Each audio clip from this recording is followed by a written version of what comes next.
Hello, everyone. This is John Byrne with Poets and Quants. Welcome to Center Court. Our session will explore the MBA program at UT Texas McCombs School of Business. We have with us two people who know this program inside and out. Tina Medley, Assistant Dean and Program Director, who's been at UT forever. First off, she was a UT MBA back in 1998. And she started at the school running alumni affairs. Oh my goodness, way back. I don't know, what was it? What year was that, Tina? 2001. 2001, okay. So you're celebrating then you just celebrated your 20th anniversary with the school. It's true. Congratulations. Yeah, thank you. That's great. And then we have Stacy Battis, the Director of Full-Time MBA Recruiting and Admissions. Stacy's been at UT for the past 4 or 5 years. 7 years. 7 years. Time goes by quickly. Well, welcome. It's a pleasure to have you both here to talk about really one of the terrific programs in the business school space. And I wonder if we might start with you, Tina, with just a general introduction. What makes the full-time MBA program at UT special? What makes it stand out? What are the distinctive characteristics of the program? Absolutely. You know, I never expected to be here 20 years. I planned on coming back for a year or two to help out the school and really build out the alumni network for the MBA program. And through meeting alumni around the world, I got into admissions, as you can imagine, because it was sort of a talent seeking exercise. Once you find alums, they tell you about people they think are fit for the program. So I became director of admissions. And then when you're in admissions, you're sort of seeing what's coming down the pike. You're involved in the strategic decisions. You're talking to your school peers a lot. And so you get into that sort of strategic piece. And so I became director of the program in 2009. And I keep having really exciting things. And, you know, what I like about the program is how much hasn't changed since I was a student. We really attract the same kind of tinker, leave the place better than you found it kind of student, but then all the things that have changed over time and how much we've added, how much the city of Austin has really been a trajectory that, you know, you have top 20 schools in big cities, but I don't know that there's another top 20 school that has the relationship with its city that the University of Texas has with the city of Austin. We've grown up together. We have a very symbiotic relationship. And when we built our new business school on the UT campus, we're right at the intersection of the city and the school. So we're strategically placed to capitalize on that for students. So the city is, you know, 7 blocks away from us, and students can take a scooter, a bus, you know, whatever, a bicycle down and really be in a live laboratory of a lot of our peer companies who a lot have moved downtown too, out from outlying areas over the past 10 years. So it's just a really dynamic environment to be in school in business because we're really at that overlap in the Venn diagram. We really try to put people at the center of what we do. You'll hear that from our students and our alumni. Really create a space where students can innovate and have impact. Our students are, companies tell us that our students kind of come in, roll up their sleeves and really get deep into what they're doing. So we like that sort of tinker mentality of students who are iterating and continuing to be disruptive and find new ways to do things. And then really pulling in, making sure our students are prepared for the future and really beyond where the world is today and thinking about sustainability and how to disrupt the digital transformation and really being prepared for the future of where our world is going and our workplace is going. That's great. Now, of course, an MBA is a general management degree. But as we've discovered, you know, in your second year in particular, you're able to dive deep into a series of electives, and many schools have concentrations. How much flexibility is there in the MBA program to explore one's passion? Absolutely. We have a lot of flexibility within our program for a variety of reasons. We have a lot of elective courses we have a wide range of faculty that we can draw from. We share some courses with our MS program. So students who really want to get deep into more analytical courses can join some of those courses. We're one of the largest universities in the world. So we have courses across campus through our public policy school, through our medical school, through our architecture school. For our real estate students is a really cool collaboration. We have a design center on campus that does design thinking. We do some in the business school, but we partner with them as well. So students can take classes outside the business school as part of their education. And then we have 100 courses a semester that they have access to. So there's a lot of flexibility. We have concentrations that we call roadmaps that help students select the best courses that we feel will prepare them for what they're headed into, but they ultimately have the flexibility. They don't have to follow the concentration. They have the flexibility to choose what they want. And about 2/3 of our concentrations are STEM certified. Ah, okay. Which is very helpful to international students who may Definitely. not be in the United States, obviously. Tell us a little bit about Austin. Now, some people, if you're in the United States, you know that it's a growing, dynamic, young city. Music is prevalent, food is great. But if you're outside the US, you may not really know all that much about Austin. And I wonder, how would the two of you describe the town, the environment? Well, Stacy, I'll start. Stacy, you want to start? I mean, we were just talking about how much we love Austin. Yeah, I've been here since 2013, and the city has just grown and has been thriving even before I moved here, but especially I think since the early 2000s. And I'm sure, Tina, you've been here a while, you can speak to that too. It's just such a growing city, and we're constantly seeing companies come into Austin, setting up shop.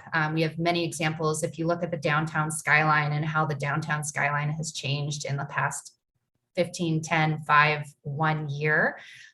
Google, for example, just leased, I think, 35 floors of the beautiful new, I call it the sale building in downtown. Facebook has, Meta has leased out, they're building the tallest building right now in downtown, and it's in process. So we're just really literally seeing the change with our eyes in terms of the skyline. And our students really get the benefit of that. And Tina touched on this earlier, but really using the city as an extension of the classroom. Whether they're interning with companies in the Austin area or working on a McCombs Plus project with some of the companies in the Austin area. Tesla being here, we've seen more and more students interning and working with Tesla, just as one example of the opportunities that have kind of opened up from being in a city as thriving as Austin. So it's also just fun. You mentioned the restaurants, you mentioned there's always something to do on the weekends. And so I think our students really get to reap the benefits of that. It's a very accessible city. If we could have planned, you mentioned that I've been here 20 years and you were sort of like 20 years, if I could have planned to join a business school and said, the best thing that could happen to this business school is we could build a vibrant city around it. And that's what's happened in the past 20 years. I mean, we couldn't have scripted sort of our future better. And what's really cool is our former dean, Jay Hartzell, is now the president of UT. And his biggest objective is to really take advantage of the fact that we are in this city and really joining the university's trajectory with the city's trajectory. And so taking advantage of all those partnerships kind of writ large. So we have not just having people coming here for talent, but really building a talent vortex around the university that our students benefit from, not only in the business school, but across the university. And it's a really exciting kind of growth place. And what I love and keeps me here in Austin, I'm from Boston originally. I moved here to Texas for high school, and then I went back to the Northeast. I went to Dartmouth for my undergrad, and I came back here for grad school. And it still has that small town feel. And I think that's what's really important to the people who live here. So there's a lot of outdoor activities. You'll see we have a river that we call a lake going through downtown. So there's a lot of water activities that students are a part of, and it's a nice place for families. And So it's really been a great place for us to have right outside our door. Yeah, and as Stacy pointed out, I mean, there are a lot of companies in Silicon Valley who are not only putting outposts in Austin or have outposts in Austin, they're actually moving their corporate headquarters to Austin. Yep. So that's creating even a newer vibrancy and even faster growth. It's always been kind of a nexus of East Coast, West Coast. We see a lot of people who've lived other places. We get a lot of New York, a lot of California. And I always say, I like the people who are adventurous enough to move out of the Northeast and come here, and the people who've been here who are adventurous enough to, so you see a lot of people moving around, and we love that as sort of creating a space, which makes it, I think, accessible, because you have a lot of people who are new here. It's a university town. So you still get a lot of that kind of vibrancy, and we're going to get you to come visit, John. I want to badly. The invitation's open. I know it's been a while. And I love music, and so that's a great combination. And I love business education. So there you go. Bingo. And I need to see your new building too. I haven't seen it, so I really want to see that. So Stacy, what's the class profile look like in terms of breakdowns, geography, size? Yeah. You know the stats. Absolutely. Yeah. So we're still in the throes of kind of completing our class of 2024 that's incoming. So that's still definitely in progress. Generally, we see folks coming from all over. So we, from a geography perspective, we're usually around a quarter of our population is coming from out of the US. So international populations that really just provide this vibrancy to the class. We usually have many from the Northeast, as Tina just kind of alluded to. We have folks from all over, not only in the city of Austin, but in our class profile. So you're going to see West Coast, Midwest, South, and Northeast really represented well. It's funny with the Northeasterners, they always come thinking that they're going to move back. They often stay. They often decide to stay. It's hard to leave. So DC, Virginia is one of our highest population. That's right. Groups. That's right. Yeah, DC, Virginia is one of our highest. And our class size itself is usually in the 200s. So we like to say that we're really in that sweet spot of being large enough that you get this wonderful network, but small enough that you really get to know everybody in the class throughout the 2 years in a meaningful way. So you have that small class size in a larger institution such as the University of Texas with the network that brings. In terms of other stats, all of that's on the website, but usually the GMAT average is around a 708, GRE average is a 319, and the GPA is a 3.48. Happy to talk through any other stats, but I know I don't want to just regurgitate what's on the website. But in general, we do have a super diverse class, and that's something that the admissions team is really proud of every year and works to cultivate every single year. And do you have a waiver policy for standardized tests or no longer? We do. Yeah. Thanks for that question, John, because we just announced some changes this coming cycle. So we are really focused on increasing accessibility this year. And so one of the ways that we're doing that is we still accept the GMAT, GRE, or executive assessment. So no changes there. The majority of applicants are going to apply with a test score, usually GRE or GMAT being the common test that is taken. But we have implemented here a merit-based test waiver. And so that waiver is something that you would apply for before submitting your application to McCombs. And there are going to be certain criteria that we review when granting those waivers. Specifically, we're going to be looking at one's quantitative ability, your GPA, of course, just to make sure that you're going to be academically successful, and your resume. So we're going to be evaluating your work experience as well for that waiver. But that's something really exciting that we're very pumped to start offering this year officially. COVID had definitely, I think, allowed a lot of these testing changes to come to fruition faster, and we're very excited to see what comes of it this year.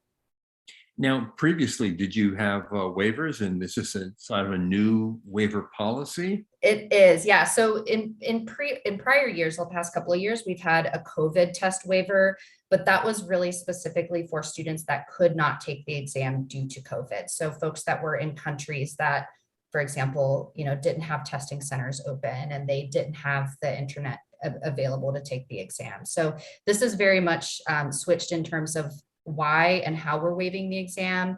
This is specifically going to be based on merit, meaning, let's prove your academic ability in other ways besides just that standardized test. Yeah, makes total sense. And Stacy, since you're in the business of meeting with and talking to a lot of people who are, in consideration mode here, you may be considering going to get your MBA, you may be unsure, maybe you're sure, but then you don't maybe know which school you want to go to. What's your general advice to people who are going through this process, which, it can feel like a marathon at times, given prep for standardized tests, given the application isn't the easiest thing because it's pretty thorough for a really good school like McCombs. Yep. There's the interview as well. So what's your general advice for people? Yeah, first of all, start early. To your point, in terms of preparation, the earlier you can start this process, the more set up I think you'll be for success. So I recommend usually, starting in a couple of ways in terms of what are you looking for, right? So what are you looking for out of this MBA in terms of career opportunities? And I think in terms of narrowing your focus on an MBA program, that's a really good way to start. What programs are best aligned to forward your career goals as you see them. And so chatting with students, kind of learning outcomes. Most career departments are putting out really great career outcomes reports now that you can really dive deep into that data. But again, speaking with students, I think is a really great way to kind of get a feel for that. Location, we always say. Where are you going to go for a school that's going to best set you up from a career perspective? I think the other thing to really look at as you're kind of doing your research and figuring out where you want to land is the community. What kind of community do you want to be a part of? Are you looking for a larger program? Are you looking for a smaller, more intimate program? What's the access to faculty at a particular program? How much does that matter to you? And what kind of institution are you looking for? MBA programs, we do hear they're similar, but I think they're much different. They're much more different in more ways, right? In terms of location, size, faculty offerings, accessibility to faculty, the institution itself that it's housed at. So really getting a good idea of what you're looking for in terms of the community is important. And then finally, go ahead, John.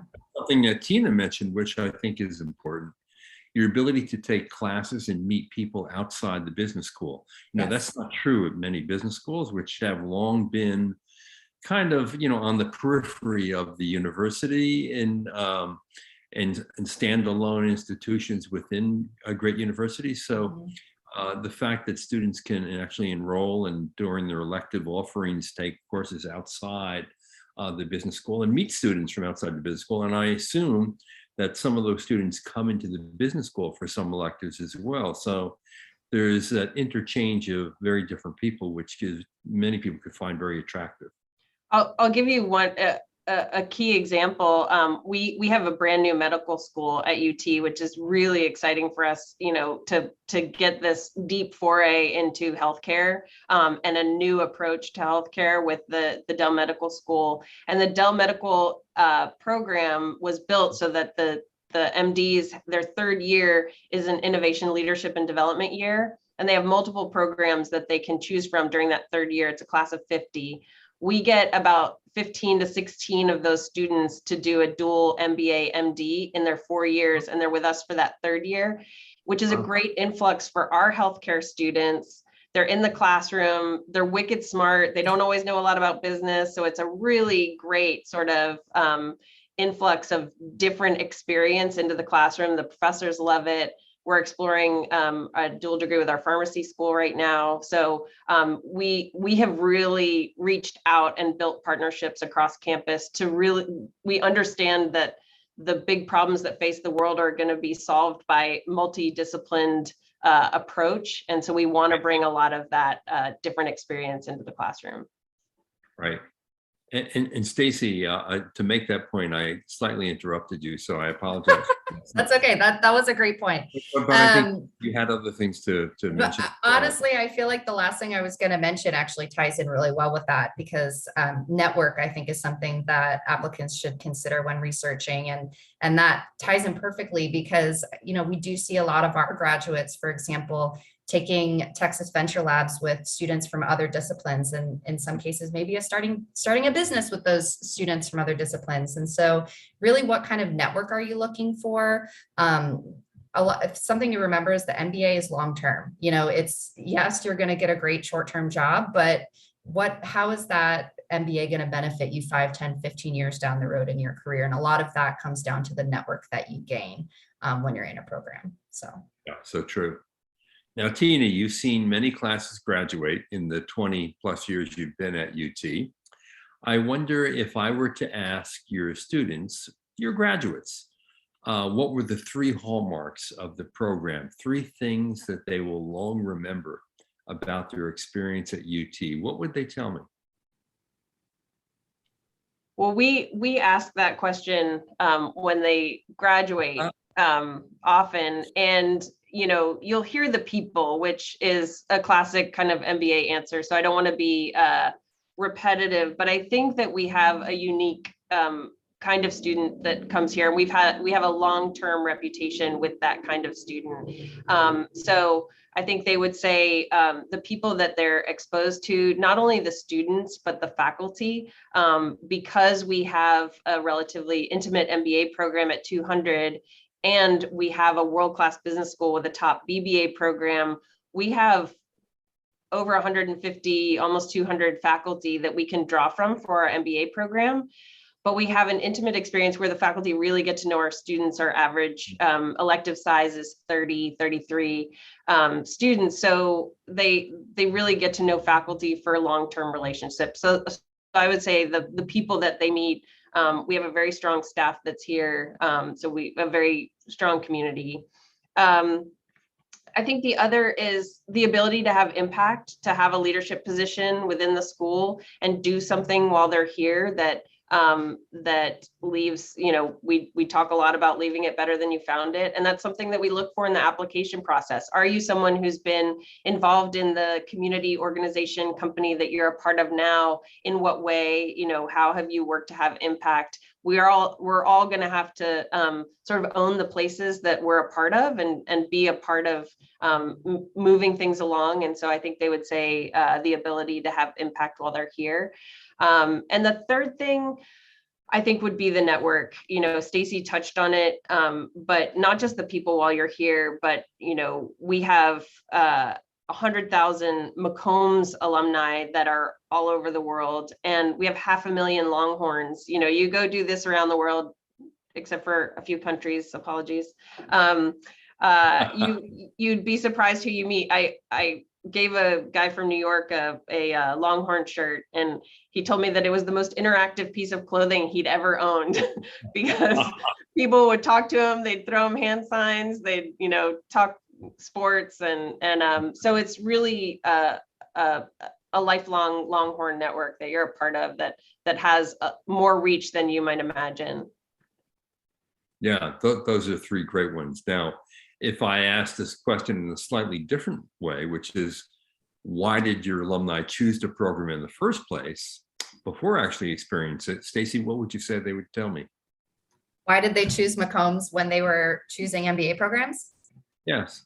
Yeah, I definitely, I mean, we hear a lot of feedback from our students that are coming in, and the number one thing I hear is just the welcoming nature of our students that they interacted with during the application process. 100%. They constantly say, you know, when I came to visit, I just felt like folks wanted to talk to me and wanted to share the story of McCombs with me, and you know, stop me as I'm getting a tour on campus, and they genuinely seem to really want to know who I was and, you know, what I wanted out of an MBA. So for me, that's the number one reason that I hear is just the folks that they interacted with during the application process, where it was just a community that they immediately wanted to be a part of. Right.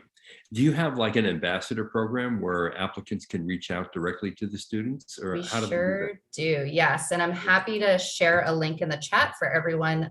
We have a wonderful set of, we call them McCombs Ambassador Committee, and they are amazing humans that have volunteered their time to speak with all of you about McCombs and the application process. So they're more than happy to chat. That's fantastic. Now, Stacy, what do you look for in a compelling application? I mean, are there, particularly now that you're mentioning the merit approach to a waiver, Mhm. Assuming when you don't have a standardized test score, you're going to put more weight on other factors in the absence of those. Right. Maybe undergraduate transcript, and particularly quantitative courses that might be taking. Maybe the quantitative work someone might do in as an analyst or in any job before going into business school. But what are the things that you're really looking for to make a candidate stand out? Yeah, I think a compelling application is one that tells a cohesive story throughout, you said this earlier, John, but applying is not easy. There are a lot of components in the application, and how do you really tie all those together? So from start to finish, your academics, your work experience, your goals, and how they fit into your story and where you want to end up. And just as importantly, your reasons for that school that you're applying to. So what is it about McCombs that really makes you want to be here? How will you get involved? What are the resources at McCombs that you think that you would love to be involved in? And not only will this help you craft a strong application and really tie everything together for us, but it'll help you, right? Because it's a roadmap for you as a student to say, okay, when I step on campus, these are the things that I will likely want to pursue. We always say it's like drinking from a fire hose when you step on campus and you're being pulled in all directions, and student organizations want you to join, XYZ, and have you thought about this? And really taking the time during the application process to map out what you think your 2 years might look like in an ideal world at McCombs is going to help you, as well as really speak to us about, why you want an MBA, why do you want McCombs in particular, and what do you want to get out of this experience? Right. All good stuff. Tina, what about career outcomes for your MBAs? Stacy mentioned one consideration that applicants should have is taking a look at the employment report. If they did, what would the employment report at UT tell us? Yeah, it would tell you that our students have a lot of diverse interests. Also, following the trajectory of Austin, it would tell you that our students have taken a big shift towards tech. So where consulting and finance were our top two, tech is now our number one area that students go into. And that's a wide ranging segment. So there's a lot of different ways that they go into tech. But one of the things that we have an amazing career team, and we're really excited with the way they take an approach to our whole business school as a portfolio of talent. So we have great partnerships with organizations, and we find, we're really trying to make sure that students are following the path that's most important to them. So our career team employs a Ikigai. Are you familiar with Ikigai? No. It's something that they share with students. So we have a course in the fall semester because we really want to help pace students along so they can focus on their academics. We can keep them, we've already started with our 2024 class. So we pace them through their career experience so they're not overwhelmed with everything. And by the time they get to ready for interviews, they've paced along and they have everything ready, their resume ready to go, their LinkedIn, everything. So we have the benefit of this course. And one of the things that they look at is Ikigai, which is a Japanese saying for your reason for being. Iki in Japanese means life, and gai describes value or worth. So it's the intersection of four things: what you love, what you're good at, what you can get paid for, since we're in business school, and most importantly, what the world needs.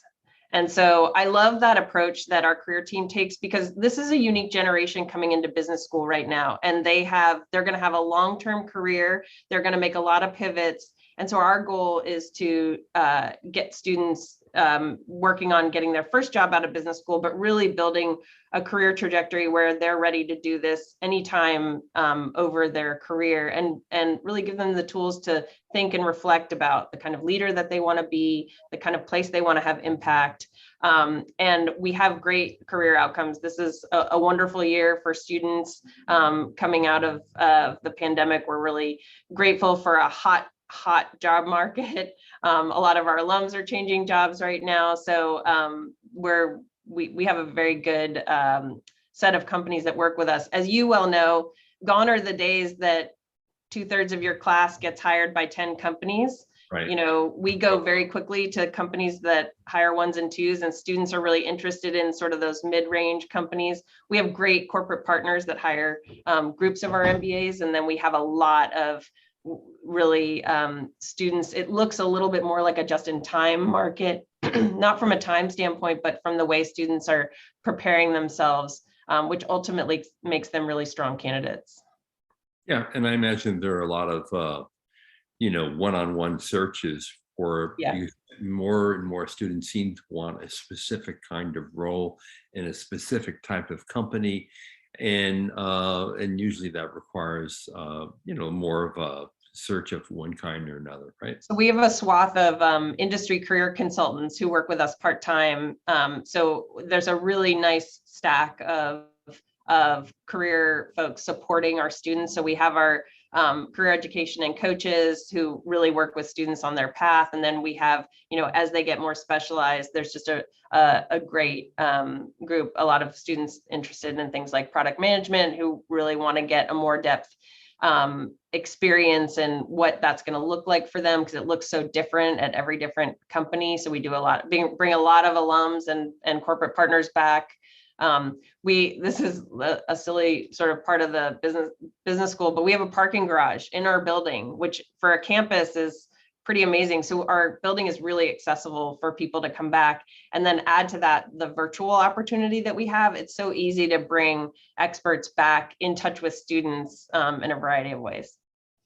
And the network. Exactly. All right, Stacy, how can someone get in touch with you or a member of your team if they're interested in the program and want to find out more? Yes, absolutely. So I'm going to go ahead and chat in our email address. Right. So we are regularly checking that. That is me and my team that check that email. So please feel free to email us. We will respond to you. It is not a black box, and we'll get back to you pretty immediately. I'll also encourage you to take a look at our events on the website, because we generally do some really great smaller, for example, we're smaller chats with an admissions officer. We do one-on-one chats all through the summer with some of our recent alums who are wonderful and can provide that kind of student perspective. And we are offering, for those of you with more application questions, we have an application overview coming up later this month that will actually grant you an application fee waiver for attending. So definitely go to the website, engage with us that way. It's a great way to learn more about us. And don't forget to contact an ambassador, a current student who's willing to share his or her experiences with you in real detail and tell you, because they've gone through what you are going through. And if you want a real great view of what's going on, bingo, that's the way to get it. Yep, exactly. All right, Tina and Stacy, thank you so much for doing this. Really appreciate your time. And I hope to see you in Austin this fall. I want to come down there, check out your new building, and sit in a classroom or two and talk to your students. You have a standing invitation. Tina, thank you. Meantime, have a wonderful summer. Thanks, y'all. All right, everybody. This is John, Poets and Quants. You've been watching our Center Court session on UT Texas McCombs School of Business. Thanks for watching.